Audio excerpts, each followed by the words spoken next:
दर्शक बंधु थरे नजर पकांतु ए झील उपरे केमिति कांदी कांदी कहूची मो बापा को जेमिति हेले दंड दियो। मो बापा मोर सबू सारी देछि, आम घर को सर्वशांत कर देछि।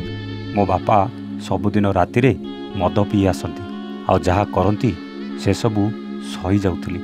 हेले एबे जो पाप करिसंती तांकू दंड मिलवा निहाती दरकार।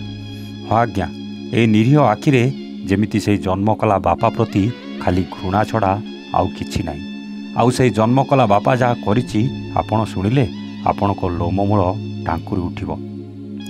आउ ए मदुआ बापा पाई केमिति हस खुशीर परिवारटा आज छारखार हो जाइछि आपण शुणिले कहिबे छी एमिति बापा को निश्चित दंड मिलवा दरकार।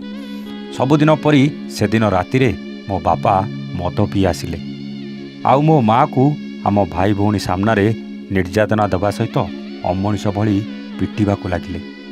केते आउ आमे सही थांतु भाई भौणी तीजण विरोध करिथिलु, किंतु मो आखि सामने मो भाई को धारुआ अस्त्र रे भूसी भूसी मारिदेला मो मदुआ बापा। मो भाईर मुह चाही मुए मदुआ बापार सबू कारनामा को भूली जाउथुली। सबू सुख दुखर से थिला मोर साथी।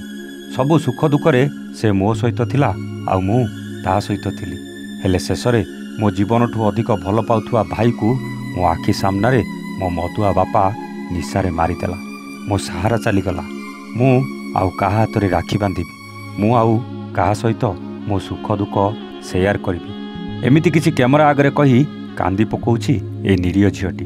दर्शक बंधु, एमिति एक घटना बालेश्वर जिला खैरा थाना अंचल रे घटिथिबा जणा पड़िछि। सूचना मुताबक बापा जोगेंद्र सिंह मद पी आसी निशारे निज स्त्री को पिटापिटी करथुला बेले पुओ राजेश सिंह माने झीर भाई छड़ाइबाकू चेष्टा करथिला बेले एक धारुआ अस्त्र रे पुओ को भूसी जीवन नहीं जाइथिला बापा। आउ निज भाई को हरई भौणी पूरा भांगी पड़थिला बेले कांदी कांदी एमिति बापा को दंड दिया जाऊ बोली कैमरा आगरे कहिथिला। तेबे दर्शक बंधु, एमिति बापा को केमिति दंड मिलवा दरकार विचार आपणकर। दुर्गा सिंह आ मो बापा ना जोगेंद्र सिंह, भाई ना होते राजेश सिंह। हां, कोन आइतला काल रात्रि घटना? काल रात्रि मो बापा चोरी बस देथिला। चोरी बस देथिला मो भाई के कोन पाई फुसले? कोन पाई ना के तबारो छड़ेला रो ए भोसी देचंते के। अच्छा अच्छा। बालेश्वर विश्वजित आचार्य रिपोर्ट, ए वन ओडिया।